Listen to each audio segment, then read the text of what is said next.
প্রতি বছরই 7ই জ্যৈষ্ঠ আমরা 24 প্রহর বিশ্ব শান্তি কল্পে না মহাযজ্ঞ গান অনুষ্ঠিত হয়। এবার শ্রী ঠাকুর দয়ানন্দ দেবের 145তম শুভ আবির্ভাব উৎসব উপলক্ষে বিশ্ব শান্তি কল্পে 24 প্রহর ব্যাপী নাম মহাযজ্ঞ অনুষ্ঠিত হবে। এই উৎসবে আপামর দেশবাসী সকল গুরু বাতা ভগিনীদের আমরা আহ্বান জানাচ্ছি, সকলে ঠাকুরের ছত্র ছায়ায় এসে চির শান্তি তারা প্রাপ্ত হয়ে যান। আর এখন তো উৎসব এসে গিয়েছে, আজ চতুর্দিকে সব কর্মচাঞ্চল্যতায় সবাই ব্যস্ত। আমাদের গ্রামের গুরু ভ্রাতা ভগিনী বৃন্দ এবং সকল জায়গারই গুরু ভ্রাতারা উৎসবের কাজে এখন তারা মহাব্যস্ত। কিভাবে সুন্দর হবে উৎসবটি। আর এই বিশ্ব মিলনী উৎসবটি তাদের ক্লান্ত পরিশ্রমে প্রতি বছরই আনন্দমুখরিত হয়ে ওঠে।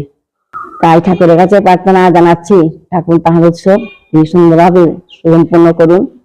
আরেকটি কথা, আমাদের এই আশ্রমে পূজা পাঠ কীর্তন যা কিছু সবকিছু আমরা গুরুদেবের নির্দেশে আমরা বিশ্ব শান্তির জন্য আমরা পালন করি। বিশ্ব শান্তি ঠাকুরের উদ্দেশ্য, বিশ্ববাসী যে যেখানে আছো হিংসা বিদ্বেষ বলে সবাই তোমারই চরণ ছায়া ছত্র ছায়ায় তারা এসে শান্তি অনুভব করুক এবং বিশ্বময় শান্তির বার্তা ছড়িয়ে পড়ুক।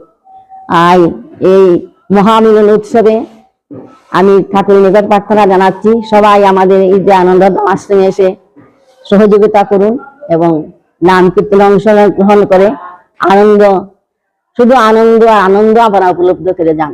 6 জ্যৈষ্ঠ ভক্ত সমানী হয়, তারপরে রাত্রে অধিবাস পূজা হয়, আর 7 জ্যৈষ্ঠ ভোরবেলা 3টায় আমাদের কীর্তন আরম্ভ হয়, 4:30 থেকে শুরু হয়ে যায় কীর্তন। 6টার সময় আমরা বিশ্ব শান্তি পতাকা উদ্বোধন করি বিশ্ব শান্তির জন্য। তারপরে তো কীর্তন শুরু হয়, পূজা হয়, অঞ্জলি হয়, প্রসাদ বিতরণ হয়। ঠাকুর যার যে এই 3 দিনই আমরা 24 প্রহর আমরা 3 দিনই আমরা ওই মহাপ্রসাদ বিতরণ হয় 12টা থেকে 4টা পর্যন্ত। আর রাত্রিবেলা আমরা অন্য প্রসাদ যা হয় তা দেওয়া হয়।